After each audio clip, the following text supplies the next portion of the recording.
Hey there, everybody. This video is going to be about a few different things. It's going to show a proper lead gen funnel at its basic form. It is going to show you what kind of metrics and KPIs you should be optimizing for. And then it's also going to show you what you should be doing if those metrics and KPIs are not being hit. So if you don't know who I am, my name is Matthew Larson. I am the creator of the Scale Your Agency Funnel. Sold 3 agencies in the past 12 years, and I work with about 550 agency owners per month.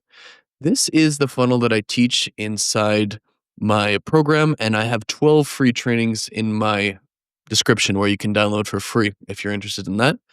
This is what I teach at a very high level, but in this video today, I'm going to go over kind of what a basic funnel looks like in terms of the different parts and the different flows, because it's very difficult off that top document to see.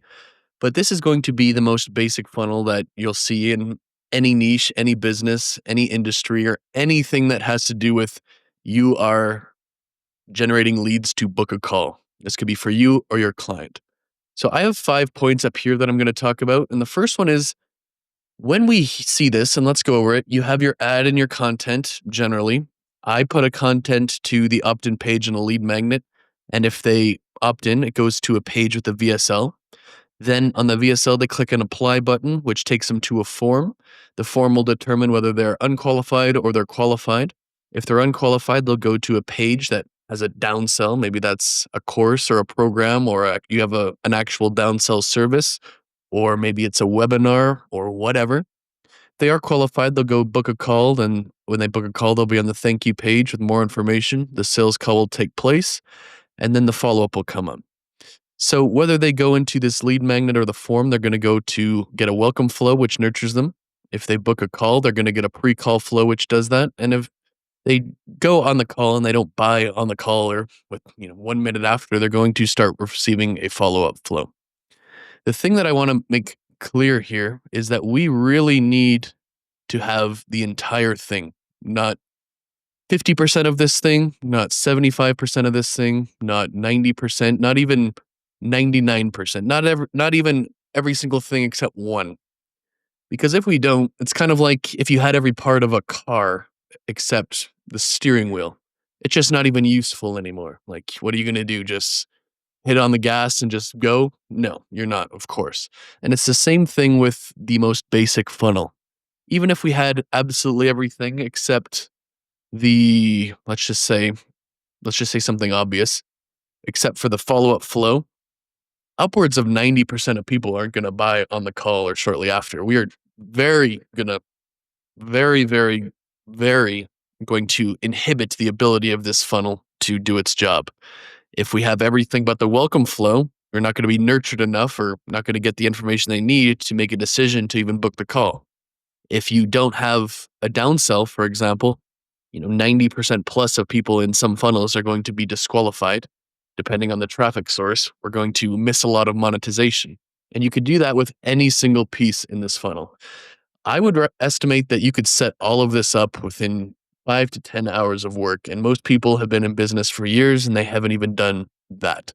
You need 100% of this funnel, not 50%, not 75%, not even all of it except one. It's a very, very important thing that we need to understand. The second thing that we need to understand is that there are really only 4 places that this can go wrong. And when people say you need to fix your funnel, like that is a vague, overarching term. But what are the 4 places that we could even put our attention to, so to speak? They are, we're going to count these as 1, but our ad cost is too high or our content's not getting enough clicks. We're going to put that as one thing, and we're just going to call that the traffic part. The next thing is the VSL and landing page aren't even good enough, so nobody starts the form. That's the second place. The next is going to be not enough people get through this and end up booking a call. That's number 3 here. And then the last place is going to be the sales call. And you can kind of say that, okay, maybe not enough people are completing the form and your form's bugged, but we're just going to count that as the same place. We could either have a problem with our ads and our content. We could have a problem with our VSL and page, We could have a problem where not enough people who visit our page are actually booking a call. And then we could have a problem with the actual sales process. So there's not very many places that this could go wrong. So if we're having problems with our ads, our CTR probably just isn't good enough. And that could be the messaging's not great, the script's not great, how you deliver it on camera isn't great, the editing's not great, whatever it could be, right? Our page at the VSL, maybe the headline's whack that it doesn't even make sense, it's not congruent. Maybe the VSL is so boring that not enough people even get through it. Maybe there's not enough proof or it's not clear what you're even offering or a mix of the above. Maybe they've gone through the form and maybe the form's too tough, or whatever's happening, but not enough people are booking a call. So that could be a problem too. And then maybe you and or your sales team is just fumbling everything on the call, right? So there's not very many places that it could actually go wrong. And it is a good thing because then we can really dial into what we're trying to do here. So we're going to put the CTR here. We're going to put the application rate or the book a call rate here. Then we're going to have, close rate right here, like that kind of stuff. That is where it goes wrong. And when we do this, it's kind of freeing because we have at least a plan. And the thing that is even more important than this is the idea that you should only care about these metrics and these KPIs if it's going wrong. It doesn't matter if you have the absolute worst KPIs in the world at every stage of the funnel.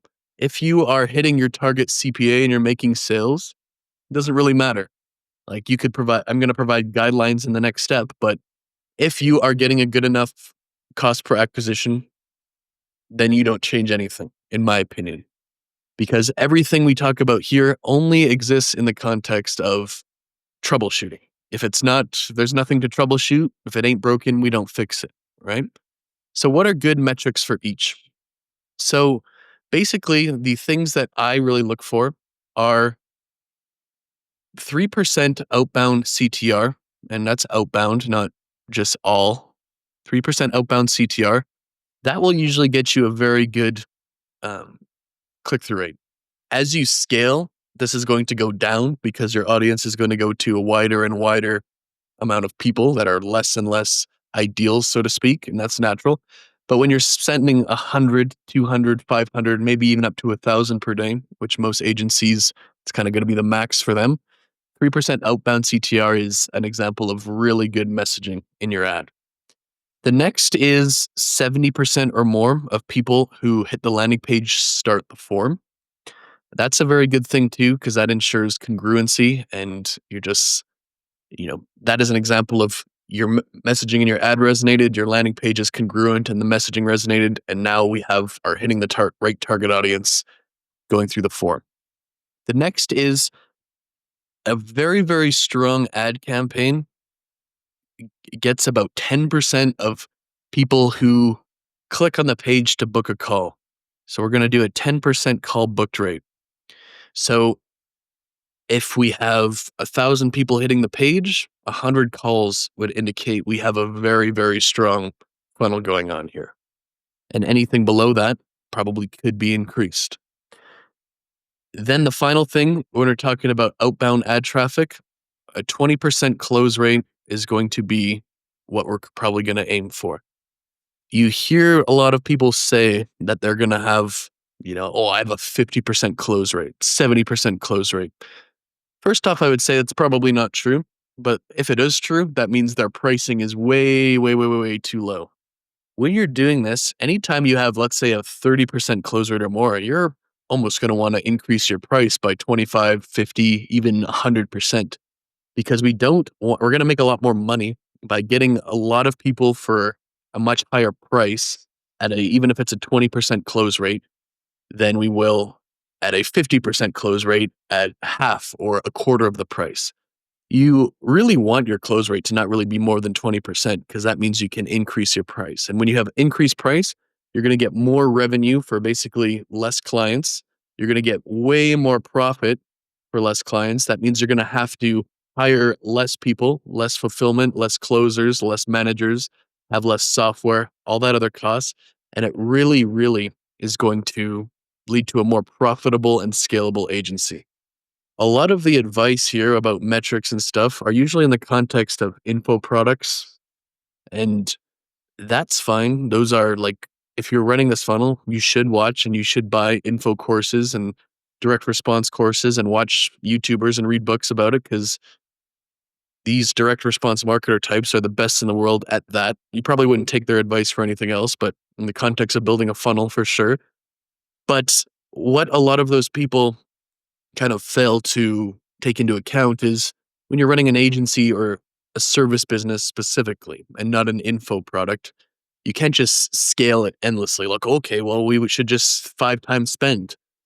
That is going to destroy your entire agency. There's no way your team can do it. So we want to scale up slower, try to hit some of these metrics in a more sustainable way to where we can onboard new team members, onboard new closers over time, kind of a continuous, perpetual process, and then slowly increase our ad spend 10% per week, 20%, who knows, and just keep going up more like a gradual curve instead of, okay, I can increase my ad spend like this. It just doesn't really work that way in service-based businesses and anything that's not selling air, like affiliate, info product, that kind of stuff. So those are good metrics for each. If these are underperforming, like there could be a few things here. With this, it's mostly going to be the ad creative, but that could be a few things. That could be the messaging is whack. If the messaging is right, maybe the copy's whack. Maybe you're just made the worst VSL ever and you have the charisma of a goldfish or something like that. You need to take speech lessons, for example. Maybe the editing's whack. Who knows? Those are some places that you might look to improve. If your page with the VSL is getting too low percent of people starting the form, could be a few things. Maybe your headline's bad. That's where I would start. Your VSL's bad. When I say bad VSL, not enough people maybe even starting it. You could have a thumbnail or not many people are going past like the first few seconds. You could either do an executive summary at the start or you could have a better hook and draw them in better. Maybe your page is not clear as what your offer even is and they didn't read your VSL. You have a section there. Maybe you don't have enough proof. Maybe your design just looks like the sketchiest thing anyone's ever saw. It could be a lot of these things. For your call booked rate, maybe your form's too tough and not enough people get through the form. Maybe your form is, you don't have enough calendar availability.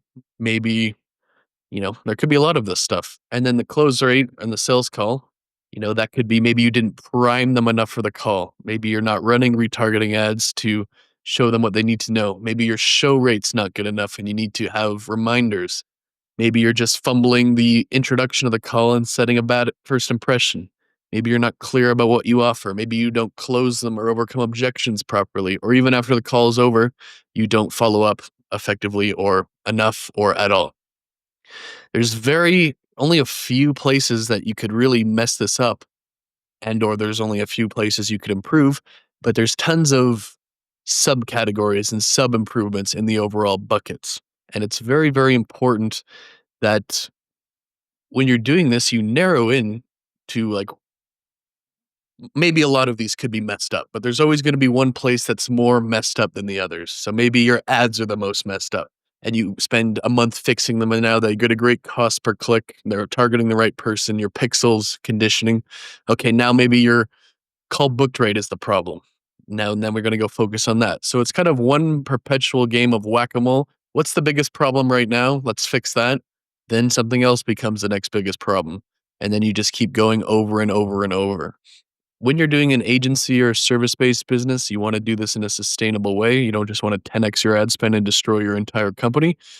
But at the same time, you still want to put a lot of time, attention, effort in this. Because if you can crack this, it's going to lead to a better quality of life. You can let clients churn if they're not profitable or not good enough for you. Who cares? You can get a limited amount of new ones.